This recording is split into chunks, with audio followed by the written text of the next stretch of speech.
अमेरिकी राष्ट्रपति Donald Trump ने सोमवार को एक बार फिर दावा किया कि यदि उन्होंने समय रहते हस्तक्षेप नहीं किया होता और सभी व्यापार वार्ताओं को रोकने की धमकी न दी होती तो भारत और पाकिस्तान के बीच युद्ध छिड़ गया होता। स्कॉटलैंड में ब्रिटिश प्रधानमंत्री किर स्टारमर के साथ आधिकारिक वार्ता से पहले मीडिया को संबोधित करते हुए ट्रंप ने भारत और पाकिस्तान सहित दुनिया भर में 6 बड़े युद्धों को रोकने के लिए कदम उठाने का श्रेय लिया। वह हमास के साथ युद्ध विराम वार्ता विफल होने के कुछ ही घंटों बाद गाजा में संघर्ष समाप्त करने के लिए इजराइल पर दबाव डालने के बारे में पूछे गए प्रश्न का उत्तर दे रहे थे। स्कॉटलैंड के साउथ आयरशायर स्थित अपने टर्नबेरी गोल्फ रिजॉर्ट में मीडिया को संबोधित करते हुए ट्रंप ने कहा, हमने हाल ही में कई युद्ध विराम देखे हैं।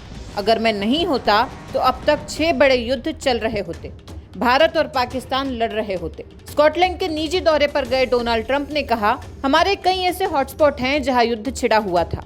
मुझे लगता है कि भारत और पाकिस्तान एक बहुत बड़ा हॉटस्पॉट थे, क्योंकि आप 2 परमाणु संपन्न देशों की बात कर रहे हैं। यह एक बहुत बड़ा हॉटस्पॉट था। मैं पाकिस्तान और भारत के नेताओं को जानता हूँ, मैं उन्हें बहुत अच्छी तरह जानता हूँ। वे हमारे साथ एक व्यापार समझौते के बीच में थे, फिर भी परमाणु हथियारों की बात कर रहे थे। यह पागलपन है। इसलिए मैंने कहा कि मैं आप लोगों के साथ कोई व्यापार समझौता नहीं कर रहा हूँ, और वे व्यापार समझौता चाहते थे। उन्हें इसकी जरूरत है। अमेरिकी राष्ट्रपति ने आगे कहा, मैंने कहा अगर आप युद्ध करने जा रहे हैं तो मैं आपके साथ कोई व्यापार समझौता नहीं कर रहा हूँ, और यह एक ऐसा युद्ध होता जिसमें कई अन्य देश इन्वॉल्व हो सकते थे। हमें परमाणु विनाश देखने को मिलता। जब वे परमाणु हथियारों का इस्तेमाल शुरू करते तो हर जगह विनाश दिखता, बहुत बुरी घटनाएं घटित होती। इसलिए शायद हम थोड़े स्वार्थी हो रहे हैं जब हम युद्धों को रोकना चाहते हैं, लेकिन हमने बहुत सारे युद्ध रोके हैं और ऐसा करना हमारे लिए बहुत सम्मान की बात है। भारत ने 22 अप्रैल को पहलगाम में पाकिस्तान समर्थित घातक आतंकवादी हमले के जवाब में अपनी सैन्य कार्रवाई ऑपरेशन सिंदूर के दौरान किसी भी मध्यस्थता के दावों का बार बार खंडन किया है। ये सटीक हमले 7 से 10 मई के बीच चले।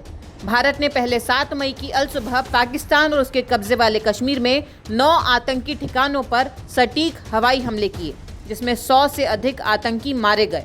इसके बाद दोनों देशों के बीच सैन्य संघर्ष शुरू हुआ। भारत ने ट्रंप के दावों को खारिज करते हुए कहा है कि बिना किसी अमेरिकी मध्यस्थता के दोनों देशों की सेनाओं के बीच सीधी बातचीत के बाद संघर्ष विराम पर सहमति बनी।